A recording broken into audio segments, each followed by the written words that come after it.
시간 함께 나누실 말씀 사무엘하 17장 27절에서 29절까지 말씀입니다.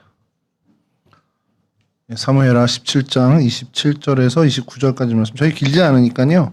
한 목소리로 함께 봉독하도록 하겠습니다. 시작. 다윗이 마하나임에 이르렀을 때 암몬 족속에게 속한 라빠 사람 나하스의 아들 소비와 로드알 사람 암미엘의 아들 마길과 로글림 길라앗 사람 바르실레가 침상과 대야와 질그릇과 밀과 보리와 밀가루와 볶은 곡식과 콩과 팥과 볶은 녹두와 꿀과 버터와 양과 치즈를 가져다가 다윗과 그와 함께한 백성에게 먹게 하였으니 이는 그들 생각에 백성이 들에서 시장하고 곤하고 목마르겠다 함이더라. 아멘. 아멘. 예, 오늘 살펴볼 성경의 장소는 마하나임이라는 곳입니다. 많이 들어보시긴 하셨을 거예요. 성경에 많이는 등장하진 않지만 귀에 그래도 익숙한 지명일 겁니다. 마하나임 그러면 저희가 그냥 흔히 하나님의 군대로 이렇게 보통 이렇게 이해를 하죠. 근데 그게 좀 복잡하긴 합니다. 그러니까 마하나임이라는 것은 마하나의 이제 복쌍수라고 하는데 이제 복수랑은 좀 다른 이제 두 개, 딱 단두 개가 있는 거를 이제 쌍수라고 그러는데 마하나의 이제 쌍수입니다. 그래서 두 진영이라고 이제 저희가 직역을 하면 단어 뜻은 그렇게 됩니다. 근데 그게 이제 하나님의 군대로 이제 의역이라고 해야 되나요? 그 의미가 그렇게 확장이 되게 되는 거죠. 여기의 위치가 오늘날도 굉장히 유력한 곳으로 이제 주장은 하고 있지만 확실해라고 도무지 의심할 필요가 없어라고 하는 정도는 아직은 아닙니다. 그냥 추정을 하는데 거의 뭐 이곳이 아니겠냐. 왜냐하면 이곳 말고는 사실 없어 이렇게 하는 정도인데 딱히 뭐가 딱 결정적인 증거가 나오지는 아직 않아서 그런 어떤 약간은 고고학적으로 작업이 좀 더 필요한 그런 추정지가 있습니다. 세 곳이 등장을 하는데요. 뭐 거의 뭐 이쪽이 맞을 거야라고 하는 그 고고학자들이 주장하는 곳이 한 곳이고 또 혹시 이곳이 아닐까라고 추정하는 곳이 하나 있고 또 한 곳은 주장이 된 역사 속에서 주장된 적은 있지만 거의 희박한 그래서 거의 관심을 두지 않는 그렇게 한 세 곳이 있습니다. 텔-엣 다합-엘 라르비에라는 곳. 발음이 너무 어려워서 제가 크게 적어왔는데 이곳을 이제 텔다메나 텔라메라고 이제 축약해서 부르기도 합니다만 이곳이 가장 유력한 곳이고요. 사실 이 이름은 뭐 기억할 필요는 없습니다. 그냥 마하나임이 저기구나 이렇게 생각하시면 되고 그 다음에 텔-엘-레힐이라는 곳이 있는데 이곳이 혹시 그래도 여기가 아닐까? 뭐 역사적인 어떤 사건들이나 이런 것을 봤을 때 그래도 여기 주장하는 것보다는 조금 그래도 이쪽이 지리적으로 맞을 텐데라는 사실은 그 추론에 의해서 좀 주장하는 곳이 하나 있고요. 또 키르벳 메흐나라는 곳이 있는데 여기는 그 고고학 역사에서 한번 주장이 된 거지 사실은 희박한 그래서 뭐 사진 자료도 거의 없고요. 그 홍순아 목사님이 이제 그 성지 순례하는 영상 이렇게 보시면 잠깐 들리긴 하는데 정말 아무것도 없습니다. 그냥 산입니다. 그래서 그곳은 거의 뭐 언급조차도 요즘은 되지 않는 그런 곳이 있습니다. 지도를 먼저 좀 보면서 설명을 좀 드리겠습니다. 첫 번째 지도인데요. 이제는 여러분들 눈 감고도 그리실 만큼의 어떤 예루살렘과 또 염해가 있고요. 그 요단강이 쭉 그 아래 위로 흐르고 있습니다.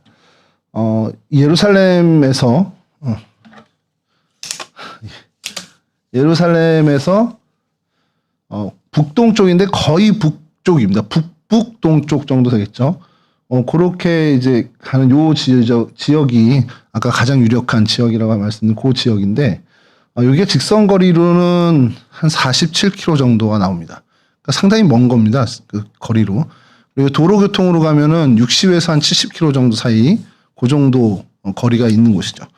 이렇게 좀 전체적인 팔레스틴 지역에 예루살렘 중심으로 한 팔레스틴 지역에 저 정도에 좀 있다라고 보시면 되고요. 그리고 저 요르단의 암만이라는 곳에서는 굉장히 가깝게 좀 느껴지는 오늘날 이제 요르단 땅입니다. 그렇게 좀 보시면 되고요. 그 다음에 다음 지도를 좀 보시면 조금 거기에서 이제 확대된 겁니다. 그래서 여기 예루살렘에서부터 여기까지 직선으로 한 47km 정도. 그러니까 그 사이에 강이 있어요. 요단강이라는 우리가 잘 알고 있는 요단강이 있고 그곳을 이제 건너야 되겠죠. 그러니까 그 뭐 다리 있는 쪽으로 건너게 되고 도로교통으로 하면 한 60에서 70km 정도 가는 곳이다라고 보시면 됩니다. 세 번째 지도는 이제 좀 고기에 흐르고 있는 강이 하나 있습니다. 여러분들도 잘 알고 있는 현재는 자르카 강이라고 부르고 있는 곳인데 그래서 제가 지도를 요 사진 맞습니다. 요단강 요게 요단강입니다. 요 점선 같은 게 요단강이고 여기가 이 구글 지도가 참 좋은 게 영어판에는 이렇게 안 나올 때가 있는데 한글 이제 우리나라 한국에서 구글에 접속해서 구글 지도를 보면 여기를 이렇게 친절하게 강 이름을 해줬습니다. 잘 안 보이죠? 멀리서 보면 압록강이라고 써 있어요. 멀리서 보면 야복강입니다. 야복강. 제가 이제 노안이 오다 보니까 이거 압록강이라고 써 있네 이렇게 되는데 야복강입니다. 확대해 주실 필요 없습니다, 전사님. 그냥 야복강이고 그렇게 쭉 파란 선이 가는데 군데군데 계속 야복강이 쓰여져 있습니다. 그래서 저 위까지 올라가고요. 그래서 점 3개가 보이죠? 여기가 제일 왼쪽이 아까 말씀드린 마하나임 추정지고 그 바로 옆에 있는 점이 야복강 그러면 떠오르는 게 뭐가 있습니까, 여러분? 편하게 좀 가시죠. 오늘 이렇게 뭐 저희 가족적인 분위기로 오셨는데 야곱이 떠오르죠. 야복강 그러면 그 사건이 뭐가 있습니까? 우리 어릴 때 막 부르던 찬양에 어두운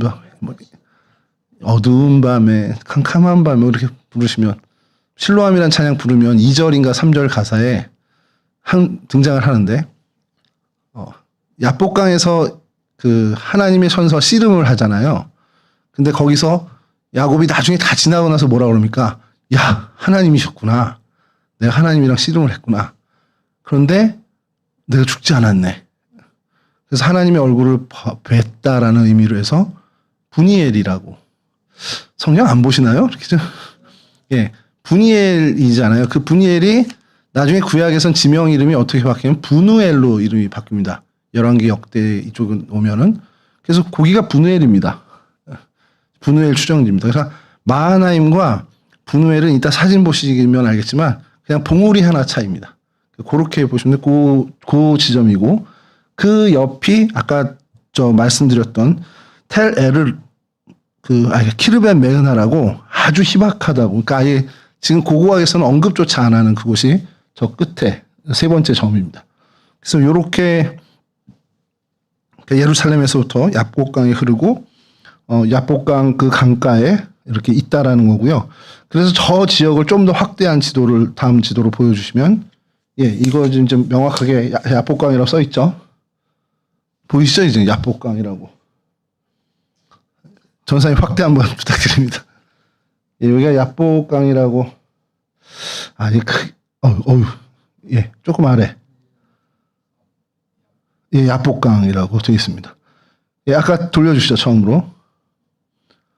그래서 이쪽이 마하나임이라고 하는, 그러니까 요 단어를 번역하면 황금의 언덕이라고 이제 불리는, 굳이 우리말로 바꾸면 황금의 언덕이라는 곳인데, 여기에 봉우리가 있고요. 그 다음에 강을 건너서 저쪽에 분이엘, 그러니까 분우엘이라고 하는 지명의 장소가 있습니다. 그러니까 강이 이렇게 굽이쳐서 가요. 가서 요 강을 사이에 두고 마하나임과 분이엘이 마주보고 있습니다. 동서로 마주보고 있습니다. 좀 보고 싶죠, 사진을. 그래서 전에 설명을 좀 드릴 게 있습니다.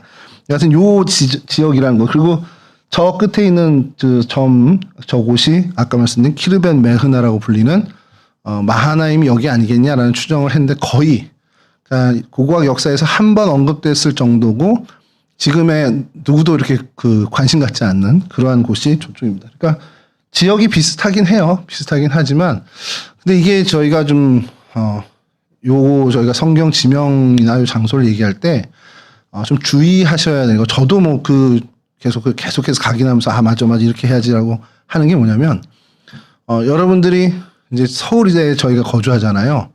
그러면 지방에 있는 사람이랑 얘기할 때 너 어디 살아? 서울 살아. 그럼 그 사람들은 서울 그러면 그냥 서울 이렇게 상상을 한단 말이에요. 근데 서울이 어디 한 군데가 아니잖아요. 한 포인트가 아니잖아요. 굉장히 다양하고 뭐 강북 이쪽에 사는 사람하고 강남에 사는 사람이나 뭐 저 강서에 사는 사람 분위기가 다 다른데 그냥 서울 사니까 지방 사람들은 들을 때는 서울 거기겠지 이렇게 한단 말이에요. 마하나임 그러면 저기구나 이렇게 저희가 지도로 짚지만 이 봉우리 하나만 마하나임이 아닙니다.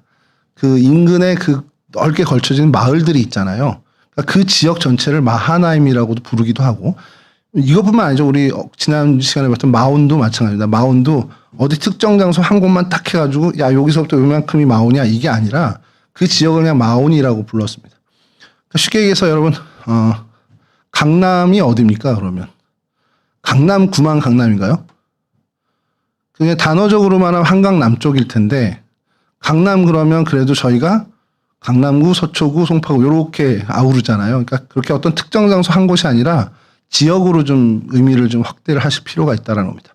마온도 그렇고 마물의 상수리 수풀도 그렇습니다. 그러니까 딱 여기래 그러고서는 그 유적이 있는 딱 그 한 곳이 아니라 그 인근 어디죠. 그러니까 2000년 전, 4000년 전에 성경의 인물들이 이곳에서 그 사건을 겪었다 그러면 그 마하나임의 사건이 야 이 봉우리 이쪽이래.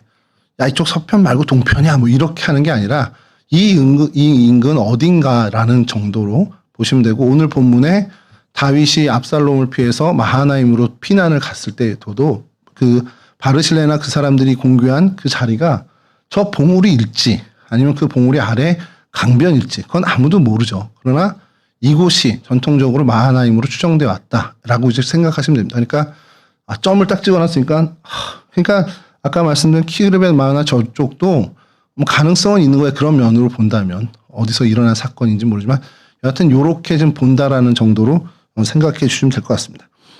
히브리어로 마하나임인데요. 아까 처음에 말씀드린 것처럼 이것은 두 진영이라는 의미를 갖고 있습니다. 그러니까 복수 형태라고 저희는 이제 저희 말에는 복수형이라고 나오지만 이 히브리어에는 약간 쌍수형이라는 게 있습니다. 그래서 하나와 딱 두 개만 가리킬 때 쌍수형이라고 해서 진영이라는 뜻을 갖고 있는 그 단어의 쌍수 형태. 그래서 딱 두 진영 이렇게 되는 것이 이 단어입니다. 전사님 그 하나 마하네 그 좀 한번 띄워주시겠습니까? 텍스트로 제가 보내드린 게 있는데 지도 다음에 히브리어 4단계 거쳐서 준비 안 됐으면 말로 하겠습니다. 그러니까 이 마하나임을 성경 사전에서 찾으면 마하나임이 마하네라는 단어에서 이제 그 어원을 찾는 겁니다. 근데 이제 마하나임은 두 진영이라고 말씀드렸잖아요. 근데 그 마하네는 진영입니다. 진영.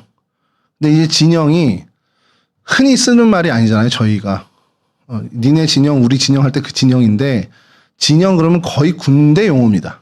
그러니까 군대 용어이기 때문에 어떤 부대를 이야기하고 지칭할 때 이 마하네라는 단어를 씁니다. 그러니까 이 단어가 진영이라는 사전적 의미를 갖고 있지만 군대, 부대, 군대로 의미가 이제 상통하는 거죠. 그래서 이 마하네라는 것의 쌍수 형태가 마하나임입니다. 그래서 두 진영이니까 군대 진영이 쌍수니까 진영들, 그러니까 그 군대들 이렇게 설명이 돼서 하나님의 군대로 의미를 통하게 된 거라고 보시면 됩니다. 그러면 이 군대 진영이라고 했던 이 마하네는 어디서 나온 단어냐? 그럼 하나라는 단어에서 나온 겁니다. 하나라는 단어는 진을 치다, 경계를 꾸리다, 이렇게 장막을 치다, 이런 단어에서 이제 출발해서 마하네가 나온 거죠. 그러니까 군인들이 뭐 군대를 다녀오신 분 아시겠지만 어디 수경지라고 해서 가서 텐트를 치고 그곳에서 이제 밤에 잠을 자는 이제 훈련을 합니다. 그러니까 부대 이제 막사를 떠나서 그냥 허벌판이 됐든 산이 됐든 거기서 이제 텐트를 치고 이제 수경을 합니다. 그럴 때 텐트를 치는 그런 장면의 그 동사를 가지고 하나라고 하는데 그래서 그 진을 치다가 발전을 해서 거기서 파생돼서 마하네, 이 군대라는 단어까지 가게 되고요. 이 진을 치다라는 이 하나라는 동사는 어디서부터 왔냐? 그러면 하난이라는 동사에서 왔는데 이 하난이라는 동사는 좀 더 의미가 다릅니다. 그러니까 우리말로 바로 직역하면 은혜를 구하다입니다. 갑자기 은혜를 구하다 해서 왜 장막을 치다로 이렇게 넘어왔을까? 의아하지 않습니까? 은혜를 구할 때 지금은 요즘 한국 교회에서는 보기 드물지만 엎드려서 기도하잖아요. 저는 그랬는데 저 뭐 이렇게 의자에 앉아서 기도하기보다는 저희가 마룻바닥에서 이렇게 기도하고 했던 그 모습을 좀 상상하시면 이 하난이라는 단어는 구부리다라는 의미를 갖고 있는 단어입니다. 엎드러지다, 구부리다. 그러니까 구부리다, 바로 그냥 치셨네. 이렇게 구불이라는 단어에서 의미가 은혜를 구하다로 발전을 했습니다. 그게 하난이란 단어고 그 단어에서 하나. 그래서 구부려서 뭘 해요? 진을 꾸리는 겁니다. 진영을 맞추는. 그래서 그것이 텐트를 치다, 진을 치다, 뭐 수경지를 만들다 이런 단어로 갖고 거기서 마하네. 그래서 그것이 진영인데 군대를 의미하게 됐고 그것이 이제 쌍수 형태로 가서 마하나임 이렇게 됐다. 그래서 두 진영이 이렇게 사전을 찾아보면 여러분들이 이거 두 진영이라고 나오는데 하는데 왜 하나님의 군대라고 해요? 라고 질문할 수 있지만 이 두 진영은 특수하게 군대 용어로만 쓰인다는 단어. 그래서 군대라는 두 군대, 두 부대라고 하시면 됩니다. 그래서 생각을 하시면 되고 그것은 결국 하나님의 부대였다라는 것을 생각하시면 됩니다. 그래서 이스라엘의 그 모든 구약에서 이 마하나임은 사전적인 의미 두 진영으로 쓰인다기보다는 그냥 하나님의 군대로 사용되는 의미가 더 훨씬 더 많다라는 것을 좀 기억할 필요가 있습니다. 이런 어떤 단어의 의미를 볼 수 있고요. 이곳에서 벌어진 일들이 이제 성경에 등장하는 것은 창세기 32장 2절에 제일 먼저 등장하죠. 창세기 32장 2절을 좀 읽어드리면 야곱이 그들을 볼 때 이르기를 이는 하나님의 군대라 하고 그 땅 이름을 마하나임이라 하였더라. 하나님의 군대를 환상으로 본 겁니다. 보니까 야 이거 하나님의 군대가 머문 곳이네. 그래서 마하나임 진영이라는 단어를 이제 쓴 겁니다.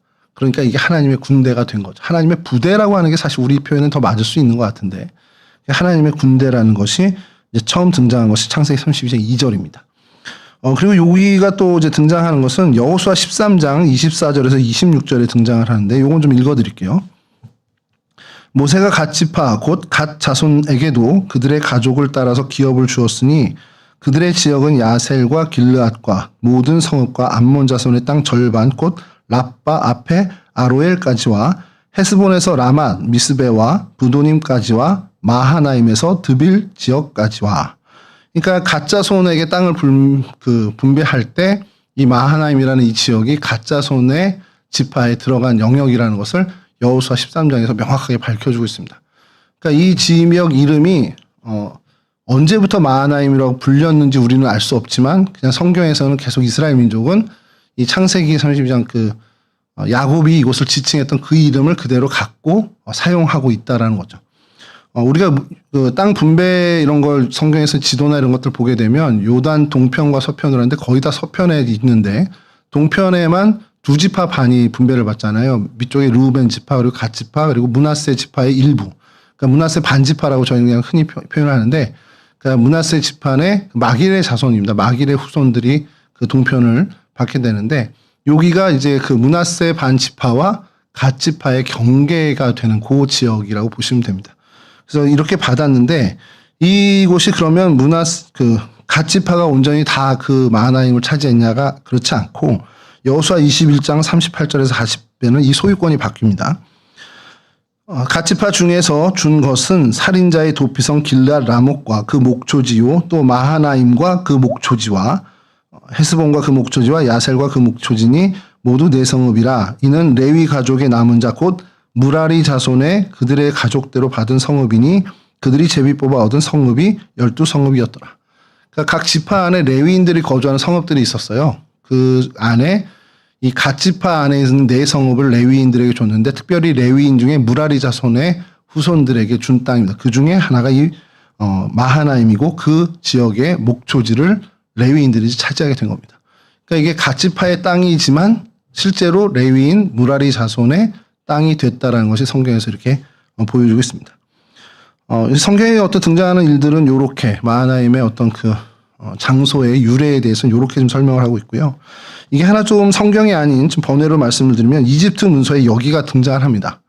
이 지역이 정확히 등장을 하는데 마하나나 마하마로 이제 번역이 됩니다. 마하나로 발음될 때가 있고 마하마로 발음될 때가 있습니다. 그런데 여기 그 동일하게 의미는 진영입니다. 히브리인의 진영이라고 해서 마하나 이렇게 불렀는데 이게 좀 나중에 이 발음이 첨가돼 가지고 마하넴이 됐다라는 게 이제 언어학자들 그 사람들의 이제 주장이죠.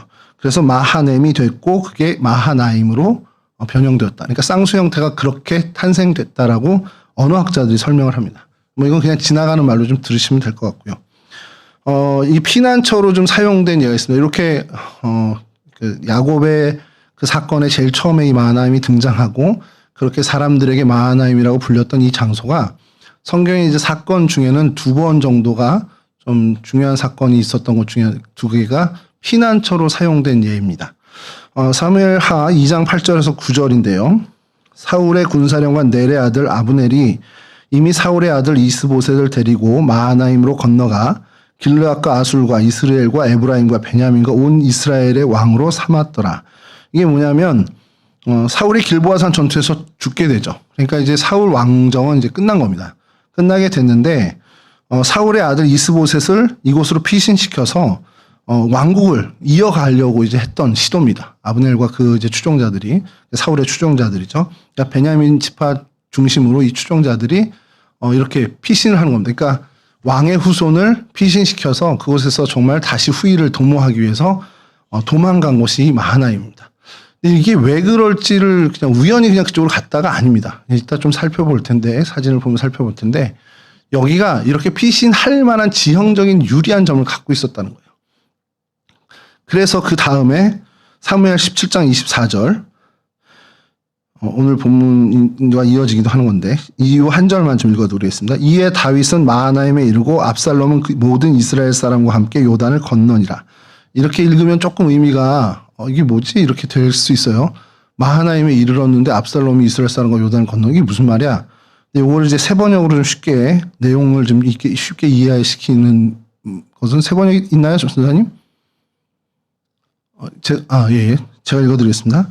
다윗이 마하나임에 이르렀을 때에야 압살롬이 비로소 이스라엘의 온 군대를 직접 거느리고 요단강을 건넜다.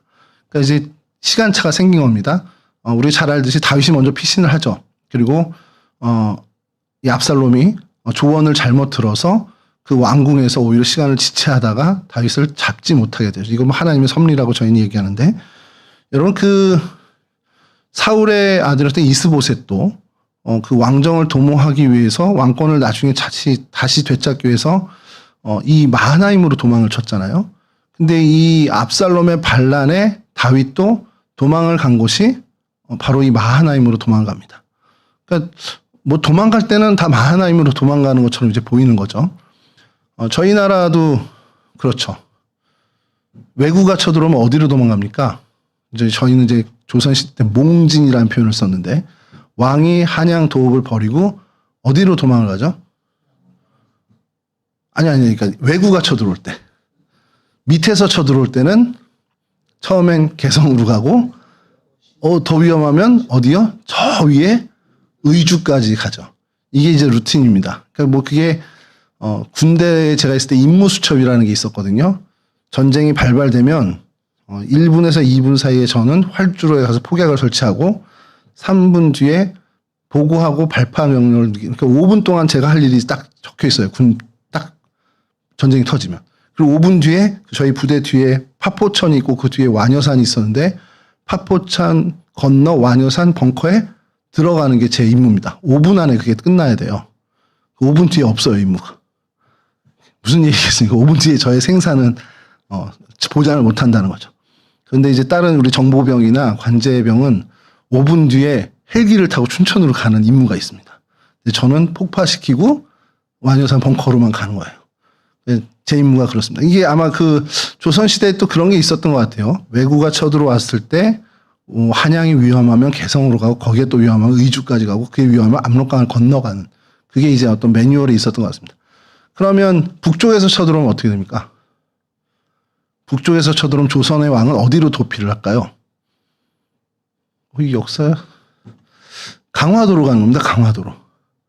강화도로 가는 게 강화에 왕이 머무는 성이 있어요. 저만 하는 건가요? 자, 근데 왜 못 가고 남한산성으로 갔을까요? 진짜 이게 죄송합니다. 제가 너무 어려운 걸 하면서 강화도로 가는 길이 막힌 겁니다. 그래서 플랜 B로 남한산성으로 도망을 간 거죠. 그래서 사실은 저희가 그 병자호란에 그 치욕을 이제 당하게 된 거죠.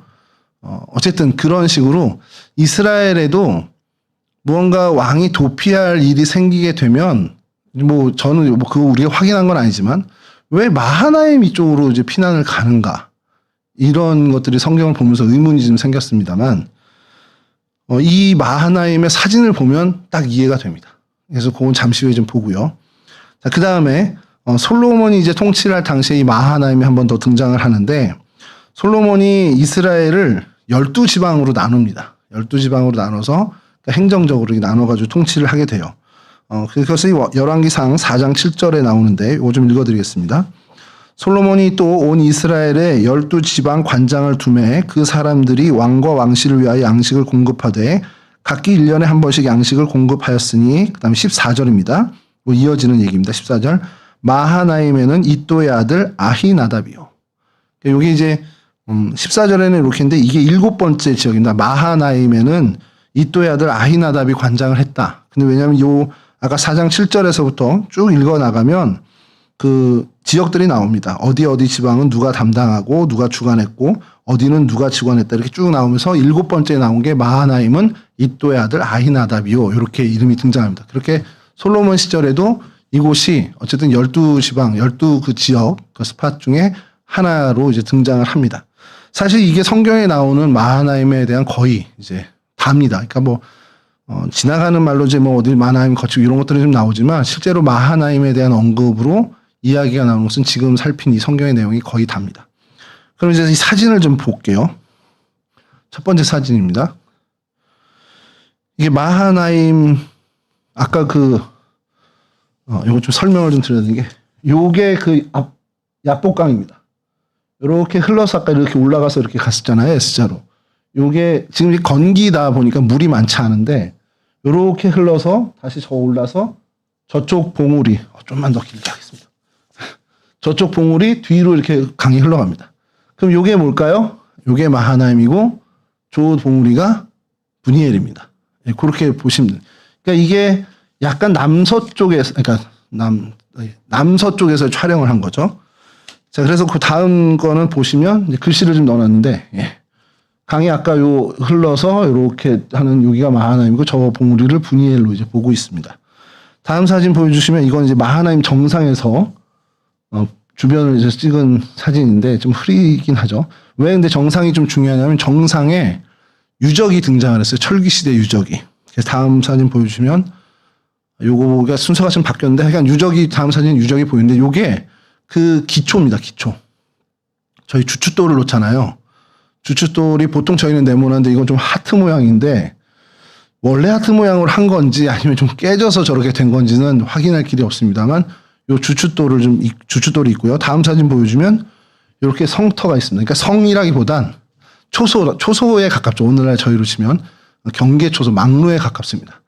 그런 흔적이 명확하게 있습니다. 철기시대 거를 이제 보고 있는데 여러분 이게 왜 그러면 아까 다음 사진도 먼저 좀 보시고 그 유적이 좀 흩어져 있는 고고학적인 발굴이 이루어졌다가 실제로 이제 중단되고 약간 폐허가 된 현재 상태입니다. 그래서 이렇게 돼 있는데 요 다음 사진을 좀 보면은 이제 명확합니다. 좀 보여주시면 그 유적이 발견된 것이 저 봉우리 위쪽입니다. 그러면 여러분 요게 강이거든요. 야복강이 이렇게 흘러서 저렇게 가고 여기가 이제 브니엘이 되는데 여기 올라가면 사방팔방이 다 보이는 거예요. 그러니까 쉽게 얘기해서 경계초소죠. 그러니까 이곳이 말을 타고 질주할 수 있는 여건도 안 되고요. 지금이야 이제 자동차 도로를 냈으니까 이제 달릴 수 있는데 거의 뭐 산을 넘고 이렇게 와야 되기 때문에 이곳에 서 있으면 얼마든지 적의 침입을 금방 인지할 수 있게 되는 그러한 지리적인 특징을 갖고 있습니다. 그래서 요게 아까 말씀드린 요쪽이 남쪽이고 요쪽이 서쪽인데 약간 남서쪽에서 사진을 찍은 겁니다. 항공사진으로 찍은 사진을 구했고요. 다음 사진 보여주시면 이제 요게 브니엘이고 저게 마하나임. 이제 이거는 약간 서쪽 위쪽에서 마하나임을 찍은 겁니다. 이게 건기다 보니까 수풀도 거의 좀 잘 안 보이고 이런 모습입니다. 그래서 요 북은 그리고 아마 다윗이 오늘 본문에 있는 어떤 그 바르실레나 이런 사람들 마주한 것은 이 봉우리 아래쪽에 어디 강변이 아니었겠냐라고 사람들이 이제 추정을 합니다. 이런 모양을 갖고 있고요. 다음 사진 보여주시면 이건 북쪽에서 찍은 거를 이게 야복강이 이렇게 흘러서 이렇게 가고 여기가 브니엘이고 이쪽이 마하나임입니다. 그리고 저 위에 요 부분과 요 부분이 이제 아까 그 유적이 발굴된 그 부분입니다. 다음 사진 보여주시면 이건 이제 서쪽에서 그러니까 어렵네요. 요게 이게 분이엘입니다. 분이엘이고 이 마하나임이 잘렸는데 그 강이 이렇게 흐르고요. 기준을 보면 강을 보시고 요 도로를 보시면 됩니다. 도로는 분이엘을 가로질러 놨어요. 그래서 도로고 그러니까 여기 이제 서쪽에서 이렇게 본 거죠. 서쪽 항공에서 분이엘을 바라본 사진입니다. 그다음에 이 인근에 요 사진만 있는 게 아니고요. 요 인근에 마을들이 있습니다. 그래서 이 봉우리 너머 쪽, 그리고 남쪽, 동쪽, 북쪽으로 마을들이 있는데 다음 사진 보여주시면 요게 서쪽, 그러니까 분이엘을 더 넘어선 서쪽에 마을들이 이렇게 있습니다. 요거 이제 건기를 좀 지난 아마 그때인 것 같습니다. 그래서 나무들도 좀 보이고 저 위쪽에 마을들이 집들이 보이고 농경지도 보이죠. 그러니까 오늘날에 지금 사람들이 살고 있는 거주하고 있는 모습이고요.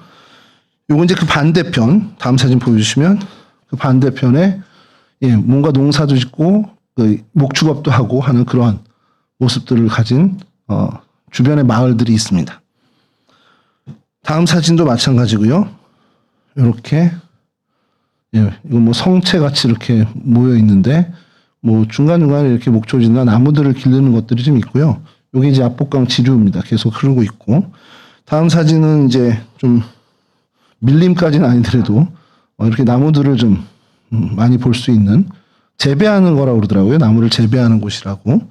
근데 이게 여기서 이제 하나 좀 발견하게 된 게 항공 사진인데요. 그 아까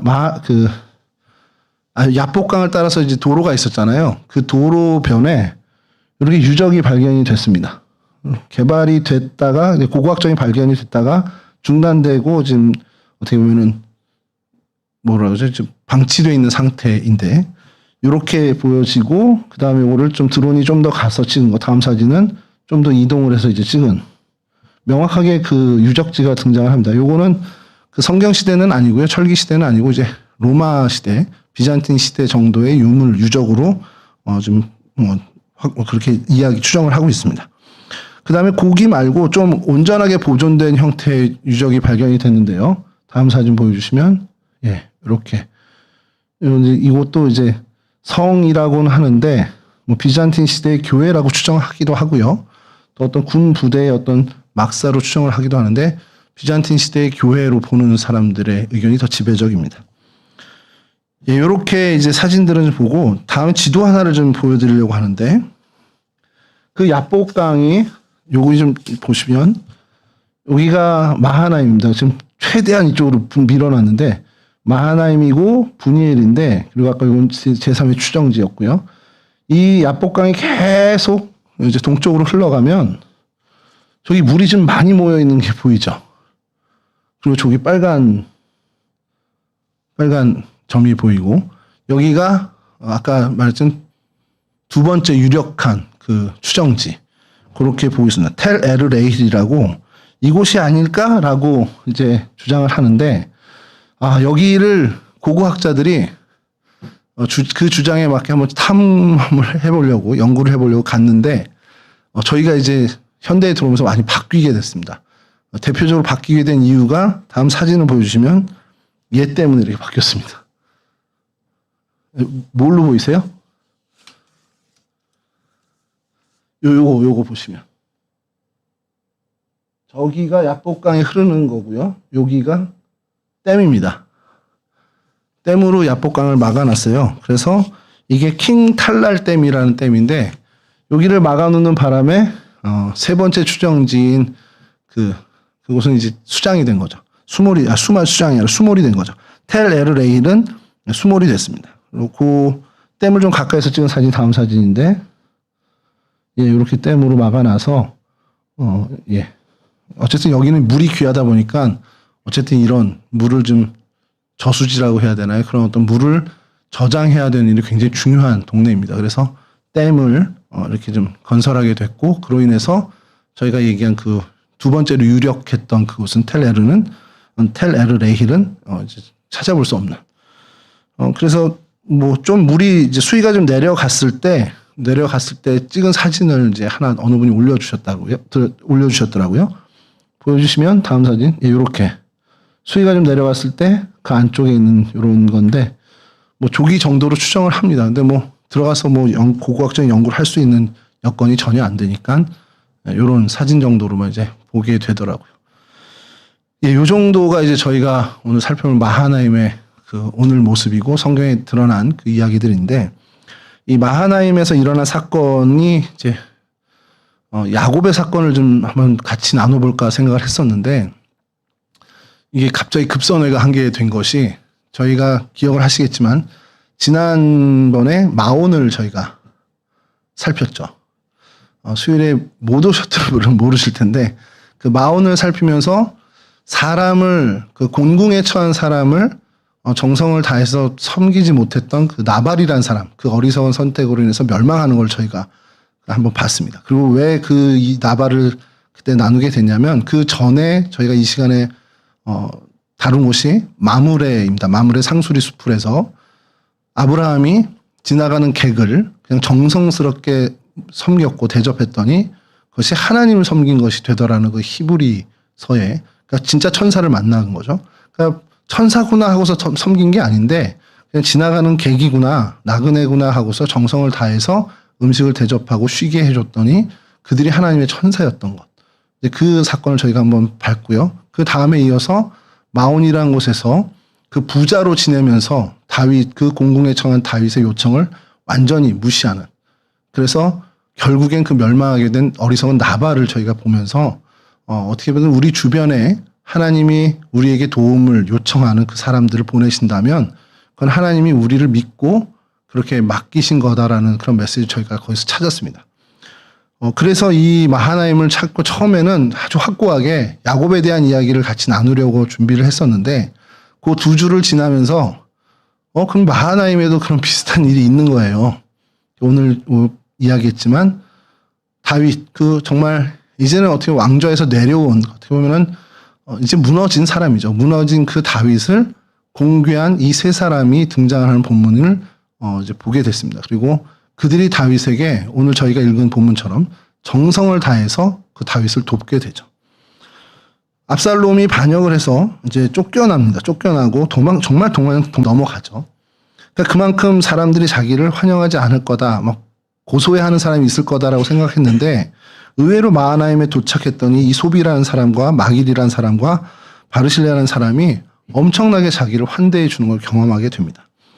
이 사람들은 모두 다윗을 그 전부터 좋아했던 사람들이면 틀림없습니다. 그래서 다윗이 필요한 어떤 군사적이든 어떤 식량이든 모든 필요한 물자들을 이렇게 공개를 했던 거죠.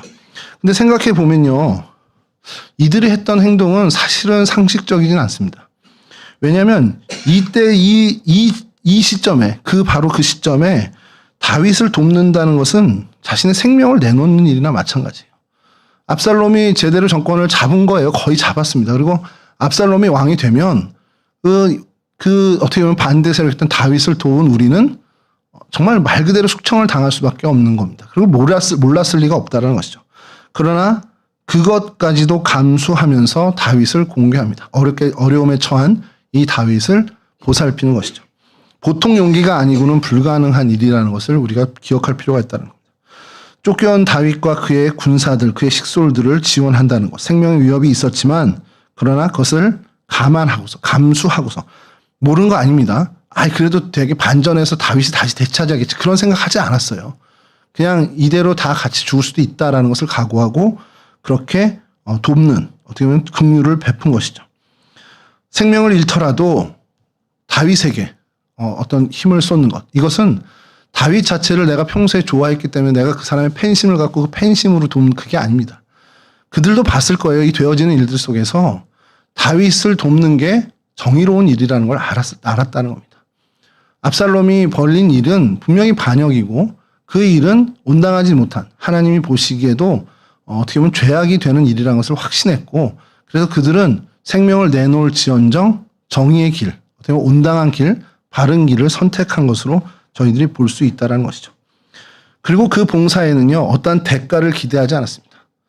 정말 드라마틱하게 반전이 일어나서 다윗이 정권을 잡으면 우리한테 뭐 좀 해주겠지. 그런 기대를 했다면 우리가 이 본문 이후에 실제로 다윗이 이 바르실레에게 같이 가자라는 어떤 그런 좋은 자리 줄 테니까 같이 가자 하는 그 권면을 잘 사양을 합니다. 그러니까 그런 계산이 있었던 봉사는 아니었다는 것을 저희가 확인을 할 수 있다는 것이죠. 그저 이게 바른 거지, 이게 맞는 거지라는 그 신념과 공경에 처한 사람을 도와주는 것, 그게 하나님 말씀의 정신임을 알았던 사람들이라는 겁니다. 그래서 그 뒤에 닥쳐올 일을 생각하기보다는 현재 이 공궁에 처한 사람을 돕는, 다윗을 돕는 데에 집중한 그런 모습을 저희가 보게 된다는 것이죠. 그들의 이 순수한 어떻게 보면 봉사라고 해야 되나요? 긍휼이라고 해야 되나요? 이런 것들이 어떤 보상을 바라는 것이 아니라 정말 그런 계산 없이 이게 하나님이 우리에게 요구하신 일이고 하나님의 뜻이고 하나님이 기뻐하신 일이라 하면 내가 어떤 희생을, 손해를 감수하고서라도 그 일을 해냈다라는 것, 그 점을 우리는 봐야 한다는 겁니다. 얼마나 그럼 많은 것을 도왔을까 저는 생각을 했는데 오늘 본문을 딱 이 부분을 잡은 이유도 쫙 나열되잖아요. 소비와 마길과 바르실레가 그들에게 필요한 품목들을 정말 그 많은 사람들이 왔으니 얼마나 그 필요한 일단 먹는 것부터가 필요하잖아요. 그런데 침대, 대야, 질그릇, 기물, 여러 가지 기물이랑 밀, 보리, 밀가루, 볶은 곡식, 콩, 팥, 볶은 녹두, 여러 곡물과 꿀, 버터, 양과 치즈, 이런 모든 것들을 다 공개했다라는 것. 그러니까 이게요, 어느 정도로 그냥 인사치레 정도만 하는 게 아니라 정말 내가 가진 것들에 온 정성을 다해서 어떻게 보면 돌봤다라는 것을 이야기하는 겁니다. 성경은 그것을 강조하고 있는 거예요. 그러니까 우리가 남을 도울 때 그냥 요 정도 선까지만 하면 되겠지. 야, 여기까지는 내 몫이야. 보통은 우리가 그런 생각을 해요. 내가 그걸 다 어떻게 책임져. 그냥 요 정도까지 하면 그냥 체면치레는 한 거지. 보통의 생각들은 그런데 이들의 모습은 그렇지 않았다는 겁니다. 정말 정성을 다했고 정말 내가 할 수 있는 최선을 다해서 그들을 섬겼다라는 겁니다. 여러분 그럴 때에만 하나님의 역사가 일어난다는 것을 우리가 기억할 필요가 있다는 겁니다. 내가 그냥 체면치레하는 정도로는 어떻게 보면 상대방과의 관계가 혹은 상대방에게 그런 큰 위로가 되지 않나. 내가 정말 정성을 다하고 내 최선을 다한 것을 그가 보았을 때, 그가 느꼈을 때 그 봉사에 감동이 있고 그 사람에게 마음을 어떻게 보면 열게 하는 그러한 능력이 행사된다라는 것이죠. 그러니까 우리가 이 막대한 물자를 동원한 이들의 모습을 보면서 야, 이 사람들이 진짜 부자였나 보다 이런 생각도 하겠지만 그것을 넘어서서 이들이 정말 정성을 다해서 이들을 도왔구나. 그러니까 하나님이 맡기신 일에는 자신의 정말 최선, 자기가 할 수 있는 최선을 다해서 이 일을 해내는구나 라는 것을 저희들이 발견해야 한다는 겁니다. 아들의 반역에 의해서 정말 쫓기는 불의한 일로 인해서 공궁을 당하게 된 곤란한 형편에 놓이게 된 이 의인 다윗을 돕는 것, 그것은 하나님의 뜻이었다라는 확신을 가졌고 도울 때 그저 어느 정도 체면치레하는 선에서 돕는 것이 아니라 자기가 할 수 있는 최선을 다해서 도왔다라는 것, 그렇게 정성을 다 들였다라는 것이 오늘 본문에서 저희가 찾아야 하는 신앙의 자세, 삶의 태도라는 것이죠. 그리고 그것을 하나님이 오늘 우리에게도 요구하고 계신다라는 겁니다. 여러분과 저 주변에 분명히 많은 어려운 사람들이 있습니다. 근데 그 사람들을 제가 찾아다니면서 일일이 다 할 수는 없을 거예요. 그런데 하나님께서 우리에게 그 사람을 붙여줄 때가 있습니다. 야, 우진아, 이건 네가 해야 되겠다.